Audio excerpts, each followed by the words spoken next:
ഇന്നലെ ഒരാള് ഉറക്കം തൂങ്ങിയിട്ട് കൊട്ടിക്കലാശം കാണാൻ വേണ്ടിട്ട് തൊപ്പിയൊക്കെ വെച്ചിട്ട് പോയിട്ടുണ്ടായേ. എന്നിട്ട് രാവിലെ തന്നെ എല്ലാരും എഴുന്നേക്കടക്കാട്ടി മുന്നേ അവൾ എഴുന്നേറ്റിട്ടുണ്ട് ട്ടാ. എന്നെ ഉറക്കത്തിൽ നിന്ന് വിളിച്ച് എഴുന്നേപ്പിച്ചത് ഇന്ന് കുഞ്ഞിപ്പെണ്ണാണ്. രാവിലെ നമ്മുടെ പാർട്ടിക്കാരെ വീട്ടിലേക്ക് വന്നിട്ടുണ്ടായേ പോണ വഴിക്ക്. അപ്പതേ അതിനെ വാവിത കുഞ്ഞിപ്പെണ്ണെ കളിപ്പിക്കുകയാണ്. കിട്ടിയ ഗ്യാപ്പിന് ഞാൻ പോയിട്ട് അങ്ങോട്ട് ബ്രേക്ക്ഫാസ്റ്റ് കഴിച്ചു ട്ടാ. പിന്നെ അവളെ എടുത്തോണ്ട് മുറ്റത്ത് ഇങ്ങനെ തേരാ പാര അങ്ങോട്ടും ഇങ്ങോട്ടും ഇങ്ങനെ നടക്കലാട്ടാ എന്റെ പരിപാടി. നടന്നത് ഞാനാണെങ്കിലും വിശന്നത് അവൾക്കാണ്. പിന്നെ ഈവനിങ് ഒക്കെ ആയപ്പോ ഞാനും അമ്മയും ചേച്ചി ഉണ്ണിയും കൂടിയിട്ട് നേരെ വെല്ലിശന്റെ വീട്ടിലേക്ക് പോയിട്ടാ. എവിടേക്കെങ്കിലും ടാറ്റ പോവാന് എന്റെ കുഞ്ഞിപ്പെണ്ണ ഭയങ്കര ഇഷ്ടമാണ്. നല്ല കുട്ടിയായിട്ട് ഇരുന്നോളൂട്ടോ അവള്. വെല്ലിശന്റെ അവിടെ എത്തിയപ്പോ തന്നെ നിലത്തെ ഷീറ്റും പിടിച്ചിട്ട് അവൾ അവിടെ കിടത്തിയിട്ട് ഞങ്ങൾ എല്ലാരും കൂടി വട്ടം വളഞ്ഞിരുന്ന് ചായ കുടിക്കലും സംസാരിക്കലും ഒക്കെ ആയിരുന്നു ഞങ്ങളുടെ പരിപാടികള്. അവിടെ മലയ്ക്ക് പോകാൻ നോൽമ്പായതുകൊണ്ട് വെജ് ബിരിയാണി ആയിരുന്നു സ്പെഷ്യൽ. പോണ വഴിക്ക് നമ്മൾ ടോണിച്ചാന്റെ വീട്ടിലും കേട്ടിട്ടുണ്ടായിരുന്നു. ഈ കറങ്ങണ പമ്പരം കുഞ്ഞിപ്പണി നല്ല ഇഷ്ടമായി. അവള് കുറെ നേരം നോക്കുന്നുണ്ടായിട്ടാ. അവളുടെ മെയിൻ പരിപാടിയാണ് അച്ഛന്റെ താടി ഇതേപോലെ വലിച്ചു പിടിച്ച് കളിക്കുക. അച്ഛനെ കക്കയൊക്കെ നോക്കിയിട്ട് ഞങ്ങളെ വീട്ടിൽ പോന്നെ. അച്ഛനാണെന്നുണ്ടെങ്കിൽ അവളെ ഉറക്കുമായിരുന്നു കേട്ടാ.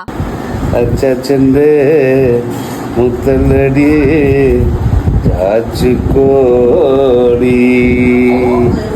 തന്നാനേ